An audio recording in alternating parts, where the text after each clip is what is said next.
Hello guys, వచ్చేసా మరి ఒక వీడియోతో. చూసారా మా చిన్ని కరివేపాకు చెట్టు ఎలా ఉందో? ఎర్లీ మార్నింగ్ లేవగానే ఇలా దీన్ని చూస్తాను అనుకో, పాజిటివ్ వైబ్స్ అయితే వస్తాయి మాకు. చూడండి మా చిన్ని కరివేపాకు చెట్టు ఎంత బాగుందో.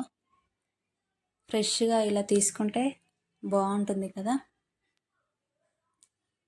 ఈరోజు చూసారు కదా, నేను లంచ్ బాక్స్కి అయితే కరివేపాకు రైస్ రెడీ చేశాను. సో ఒక సిస్టర్ అయితే లాంగ్ వీడియో పెట్టమన్నది కదా, లాంగ్ వీడియో అయితే పోస్ట్ చేస్తున్నాను ఇప్పుడు.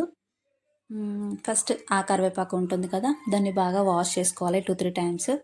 వాష్ చేసుకున్న తర్వాత ఇలా కరివేపాకు ఒక 2 రెమ్మలు లేదంటే 3 రెమ్మలు, అంతకు మించి ఏమొద్దు. రైస్ అది అంత క్వాంటిటీలో చాలు. అందులోనే పచ్చిమిర్చి, సాల్ట్ వేసి నేనైతే ఇలా మిక్సీకి అయితే వేసుకున్నాను. చూసేసేయండి, ఇలా కరివేపాకు, పచ్చిమిర్చి, సాల్ట్ ఈ పేస్ట్ని అయితే రెడీ చేసి పెట్టుకున్నాను. ఎంతో హెల్దీ కదా కరివేపాకు మనకి, మన ఐస్కి కూడా. సో డైరెక్ట్ కర్రీలలో వేస్తే మాత్రం పిల్లలు తీసి పడేస్తారు. ఇలా అయితే రైస్ చేసి పెట్టండి, వాళ్ళు చాలా ఇష్టంగా తింటారు స్కూల్లో లంచ్ బాక్స్ కోసం అయితే. నేనైతే హెల్దీగా ఇలా చేద్దాము అని ట్రై చేశాను.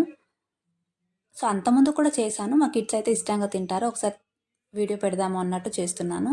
సో ఆ పేస్ట్ రెడీ చేసుకున్న తర్వాత కొద్దిగా ప్యాన్లో ఆయిల్ వేసుకొని ఆనియన్, జీలకర్ర, ఆవాలు, ఎండుమిర్చి ఇవైతే వేసుకోవాలి. వేసుకొని బాగా కలుపుకోవాలి.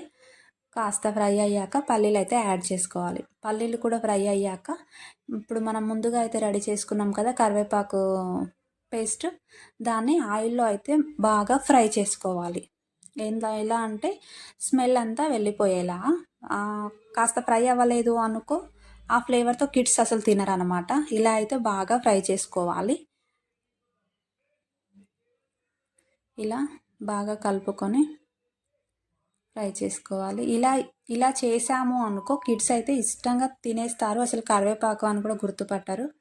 సో మనం కర్రీలలో వేస్తే మాత్రం వాళ్ళు పక్కా వాళ్ళేంటి మనం కూడా తీసి పడేస్తాము. చూసేసేయండి, ఇలా ఆయిల్ సపరేట్ అవుతుంది కదా, అవగానే కొద్దిగా పసుపు వేసుకొని కలుపుకోవాలి. ఇందులోనే కొంచెము సాల్ట్, అందులో అప్పుడు మిక్సీలో వేసాం కదా, మిక్సీ పట్టేటప్పుడు ఇప్పుడు కొంచెం యాడ్ అయితే చేసుకోవాలి. ఇలా పసుపు, సాల్ట్ మొత్తం కలిసిపోయేలాగా బాగా అయితే కలుపుకోవాలి. ఇలా కలుపుకున్న తర్వాత ఫైనల్గా ధనియా పౌడర్, ఇందులో అల్లం వెల్లుల్లి పేస్ట్ కూడా వేసాను, బట్ క్లిప్ మిస్ అయిపోయింది, ఆ చిన్న క్లిప్. ఇప్పుడు ధనియా పౌడర్ కూడా వేసాను, బాగా కలిపేసుకోవాలి.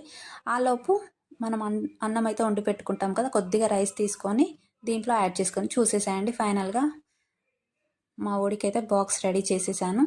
లంచ్ బాక్స్ అయితే రెడీ. హెల్దీ ఈజీ అండ్ సింపుల్గా కరివేపాకు రైస్ రెడీ.